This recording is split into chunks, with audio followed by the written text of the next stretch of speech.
Hello, everybody. Uh, here for another reading in my book.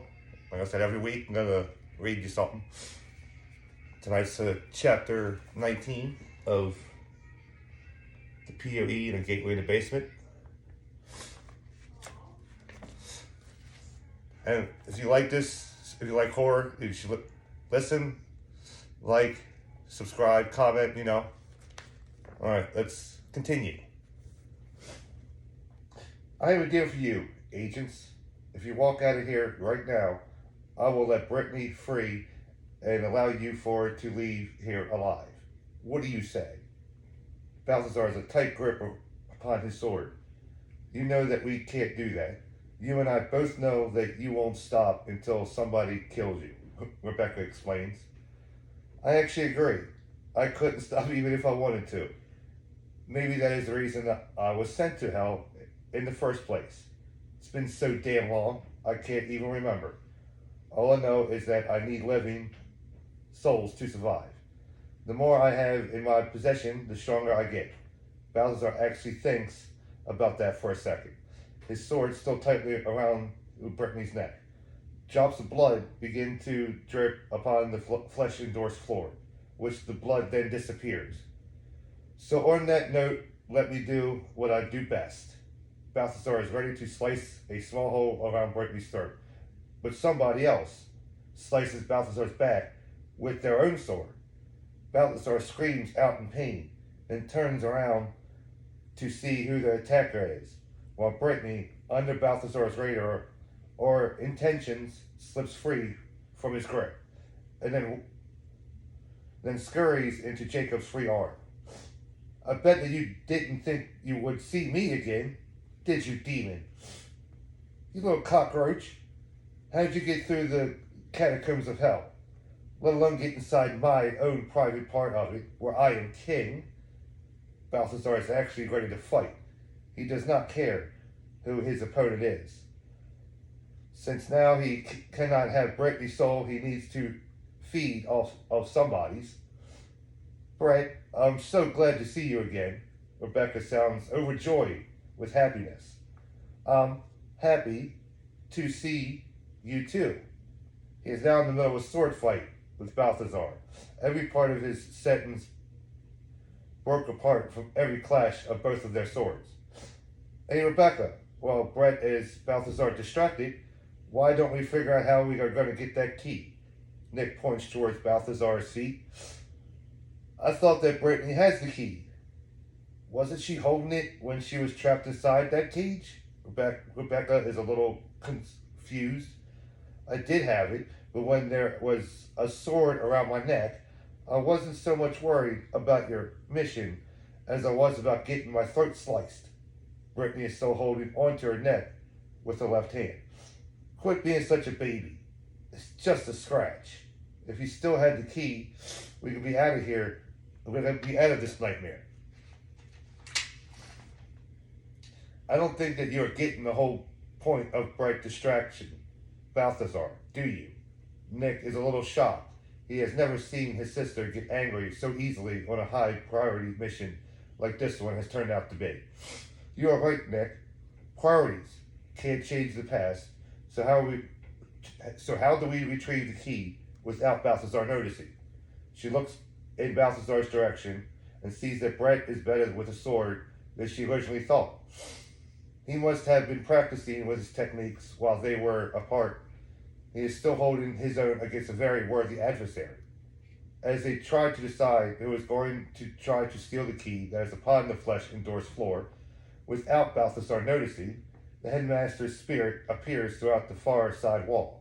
He floats up to Balthazar's position, grabs the key, and then over towards the group of field agents.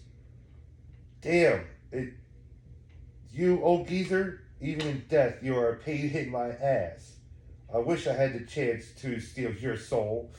Balthazar is now angry because he cannot do anything about his key being taken from him. He is actually surprised that Brett is as good as he is with a sword. Thank you so much, Headmaster. This will help us complete our mission. Rebecca takes the key from her dead grandfather. My mission in life was only to make sure that you can survive through my circumstance. Oh, through any circumstance. You and your brother have done me proud. Both of you are such talented agents. Just remember to watch each other's backs and above all, trust each other. I love both of you very much. The spirit of the headmaster then turns his focus upon Jacob and Brittany. I know that this is the first time that we have met, but I did know both of your parents. Granted, I've never seen them in person, but nonetheless, the top secret missions that they actually did complete, only very talented agents would have been able to get the job done. So stick with my two grandchildren, and they will show you how much potential you really do have.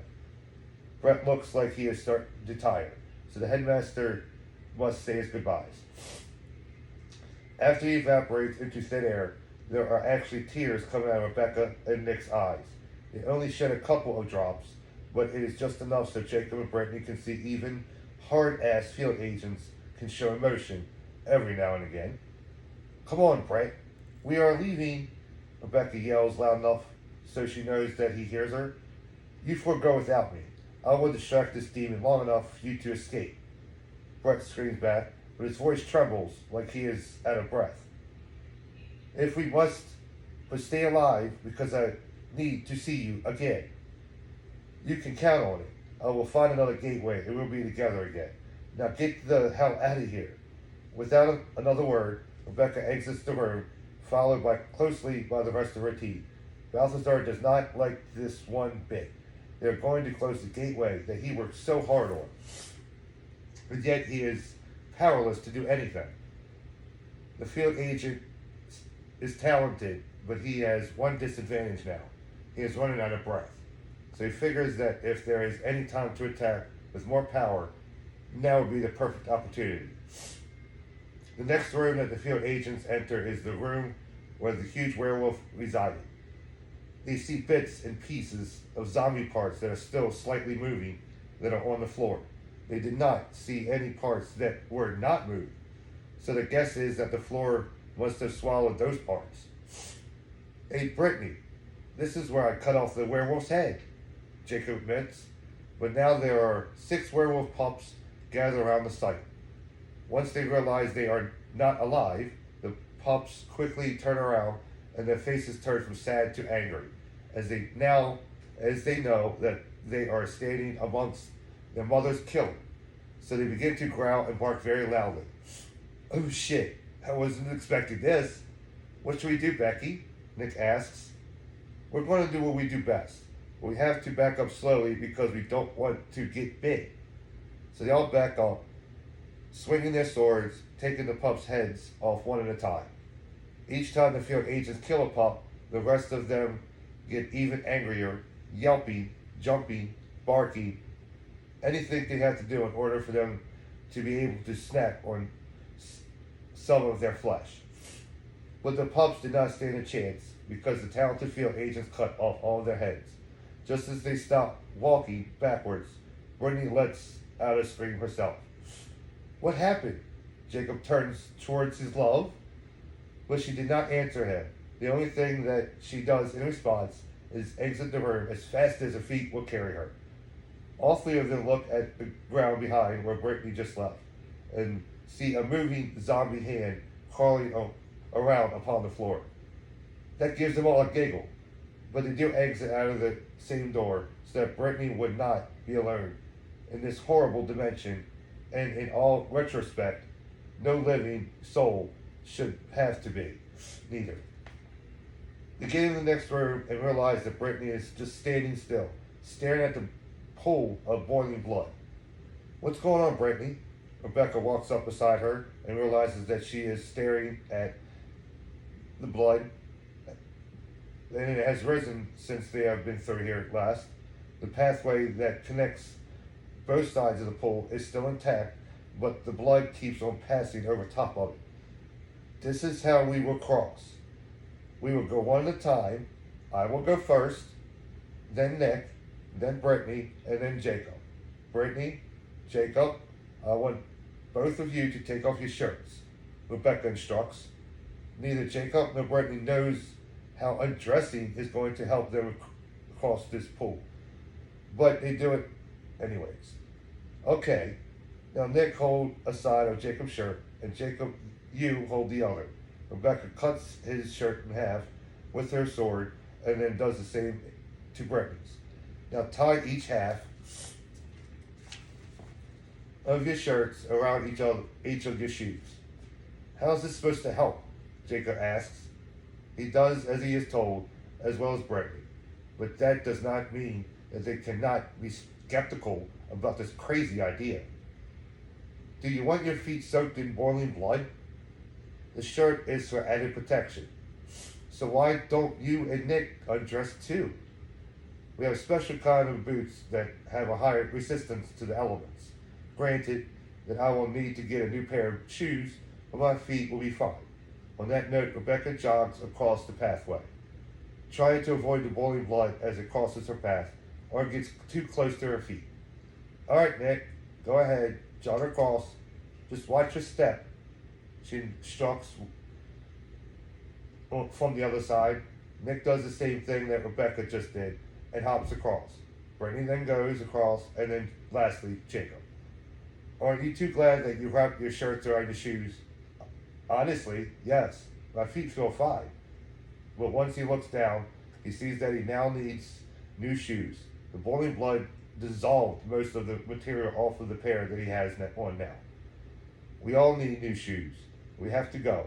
I don't want to be in here a second longer than I have to be. Brittany storms out through the door in front of them. The rest of them quickly follow. They are now in the hallway that has dozens of doors. Some of the doors are cells, others are cages. But just one door has the way out, and Rebecca does not remember which door out of the dozen doors is the exit. This is the hallway we're always taking. Don't lean up against anything. Brittany remembers that anything can happen in a realm that she does not reside in. Yes, it is, Brittany, and don't touch any of the doors, neither. We don't need anything else that we got to kill. Rebecca thinks hard and tries to remember the way. Are we lost, sis?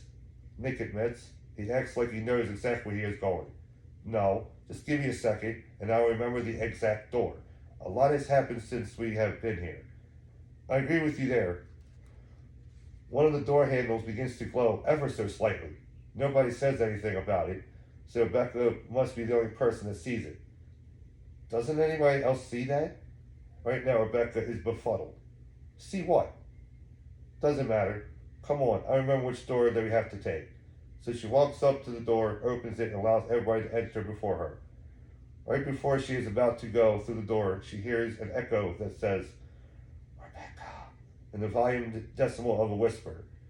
She bows her head down for a moment of silence for Frank and the headmaster, and then goes through the door that leads to the gateway. Rebecca notices that the gateway did not change in size, but is now shaky. Balthazar's grip on his own hell must be losing its power. So who wants to jump through first? Once you get out of here, head right for the sidewalk. Jacob jumps through the gateway, followed closely by his girlfriend Brittany. Give me the key, sis. I'm staying down here to close the gateway. Nick instructs.